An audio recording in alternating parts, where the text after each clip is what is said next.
বাংলায় 28 অক্টোবর গত মঙ্গলবার থেকে এসআইআর প্রক্রিয়া শুরু হয়ে গিয়েছে। 28 অক্টোবর থেকে চলছে বিএলওদের প্রশিক্ষণ পর্ব, চলবে 4 নভেম্বর পর্যন্ত। এই পরিস্থিতিতে ব্লক লেভেলের এজেন্ট বা বিএলওদের নিয়ে জরুরি ভিত্তিক প্রস্তুতি বৈঠকে বসতে চলেছে তৃণমূল।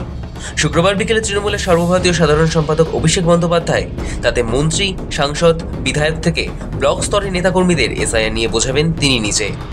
জানা গিয়েছে বৃহস্পতিবার দুপুর থেকেই দফায় দফায় প্রশিক্ষণ শুরু করেছেন দলের সর্বভারতীয় সাধারণ সম্পাদক অভিষেক বন্দ্যোপাধ্যায়। তবে আসল বৈঠক হওয়ার কথা শুক্রবার বিকেলে। এসআইআর হলেও কোনো প্রকৃত ভোটারের নাম বাদ গেলে বৃহত্তর আন্দোলন হবে, এই হুঁশিয়ারি দিয়ে রেখেছে তৃণমূল কংগ্রেস। এসআইআর এর নামে ভোট কাটার চক্রান্ত চলছে, এগুলো তার প্রমাণ। আসাম গভর্নমেন্ট কি করে বাংলা সিটিজেনদের এনআরসি নোটিশ পাঠাতে পারেন? বাদ দিয়ে এসব চলে না। সুতরাং আমি মনে করি এটা এসআইআর নয়, এটা এনআরসি করার চক্রান্ত চলছে। আমরা ধিক্কার জানাচ্ছি বিজেপি পলিটিক্যাল পার্টিকে এবং গভর্নমেন্ট অফ ইন্ডিয়ার এজেন্সিগুলোকে। খোদ দলের সাংসদ তথা সর্বভারতীয় সাধারণ সম্পাদক অভিষেক বন্দ্যোপাধ্যায় কড়া বার্তা দিয়েছেন নির্বাচন কমিশনের উদ্দেশ্যে। সরাসরি নিশানা করেছেন জাতীয় নির্বাচন কমিশনার জ্ঞানেশ কুমারকে। তাছাড়া এসআইআর ইস্যুতে পথে নামার বার্তাও দিয়েছেন। আমরা তো আগেই বলেছি এসআইআর মানে স্পেশাল ইন্টেন্সিভ রিভিশন না, এসআইআর হচ্ছে সাইলেন্ট ইনভিজিবল রিগিং, চুপি চুপি ভোটের কারচুপি। তারা একইভাবে বিহারকে বাংলার সাথে মিলিয়ে দিচ্ছে। বিহার বাংলা এক নয়, সেটা বিজেপির নেতারা বুঝেছে। সেই জন্য তারা আর শত্রু না হয়ে আগে জ্ঞানেশ কুমারকে এগিয়ে দিয়েছে। তাদের ঘাড়ে বন্দুক রেখে অমিত শাহ চালাচ্ছে। এবার বাংলা যেভাবে শিক্ষা দিয়েছে বিজেপিকে 2021-এ, 24-এ, 26-এও ব্যতিক্রম হবে না। একটা মানুষের যদি নাম বাদ যায়, একটা বৈধ ভোটারের যদি নাম বাদ যায়, বাংলা থেকে 1 লক্ষ লোক গিয়ে ইলেকশন কমিশনের অফিস ঘেরাও করবে। ক্ষমতা থাকলে অমিত শাহ দিল্লি পুলিশ আটকে দেখাক। সেই পরিপ্রেক্ষিতে আগামী দিনে কি পদক্ষেপ করা হবে তা ঠিক করতে শুক্রবার ভার্চুয়াল বৈঠক করতে চলেছেন অভিষেক বন্দ্যোপাধ্যায়। জানা গিয়েছে কলকাতায় অভিষেকের অফিস থেকেই হতে চলেছে এই ভার্চুয়াল বৈঠক। প্রতিদিনের সাংগঠনিক কাজের সঙ্গে যুক্ত নেতাকর্মী ছাড়াও ভোট প্রক্রিয়ায় দায়িত্বপ্রাপ্ত জেলা, ব্লক ও বুথ স্তরের দলীয় পদাধিকারীদের বৈঠকে ডাকা হচ্ছে। আলোচনার মূল বিষয় যে এসআইআর হতে চলেছে সেটাও মোটামুটি স্পষ্ট।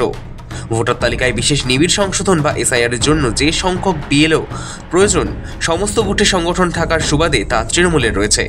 শাসক দল জানিয়েও দিয়েছে প্রতি বুথের জন্য বিএলও 2 তাদের প্রস্তুত।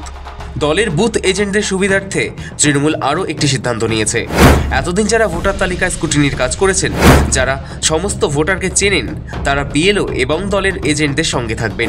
যেসব এজেন্ট এতদিন এই কাজ করে এসেছেন এবং অভিজ্ঞ এজেন্ট হিসেবে তারাই থাকছেন। কিছু ক্ষেত্রে যোগ্য হিসাবে কিছু রদবদল করা হয়েছে। দলের বক্তব্য, 26-এর বিধানসভা নির্বাচন এই সমীক্ষার বিশেষভাবে নির্ণয়কারী হয়ে উঠবে।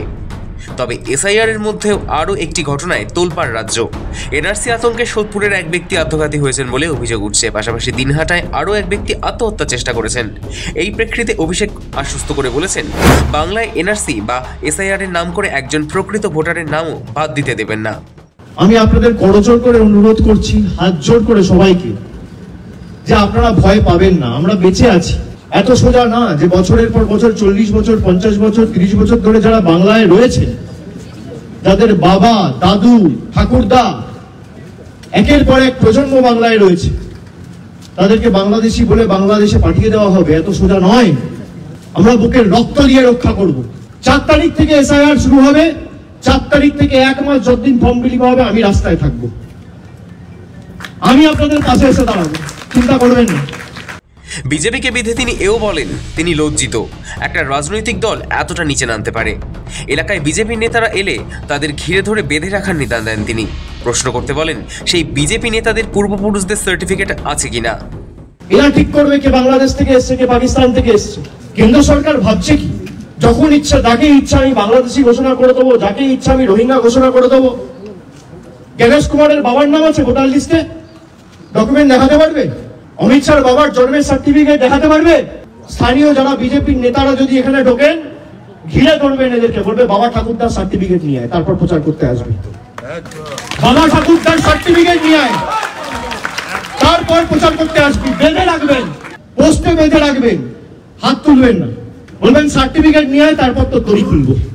যা, তোর বাবার সার্টিফিকেট, বাবার বার্থ সার্টিফিকেট, তোর দাদুর বার্থ সার্টিফিকেট, তোর ঠাকুরদার বার্থ সার্টিফিকেট, আর তোর দিদিমার বার্থ সার্টিফিকেট। তোর অমিত শাহ, মোদী সরকার যে আমাদের থেকে সার্টিফিকেট চেয়েছে, আগে তোরা সেই সার্টিফিকেট মানুষকে দেখা, তারপর কাগজ চাইবি মানুষের থেকে।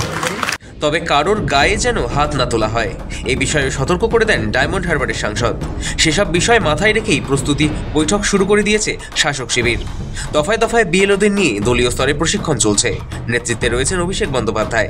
আর শুক্রবার এসআইআর এর প্রস্তুতি নিয়ে ভার্চুয়াল বৈঠক। তাতে 6000-এরও বেশি সাংসদ, বিধায়ক, মন্ত্রী থেকে ব্লক স্তরের নেতাকর্মী সকলকে ডাকা হয়েছে। বুথ স্তরের এজেন্টদের কাজ কিভাবে করতে হবে তা বুঝিয়ে দেবেন অভিষেক নিজে। তৃণমূল বরাবর দাবি করেছে একজন বৈধ ভোটারের নামও যেন বাদ না যায়, সেই লক্ষ্যে কাজ করতে হবে। এই লক্ষ্য যাতে পূরণ হয় এসআইআর কাজে, সেদিকেই বাড়তি নজর দেওয়া হচ্ছে। ব্যুরো রিপোর্ট, সময়, কলকাতা।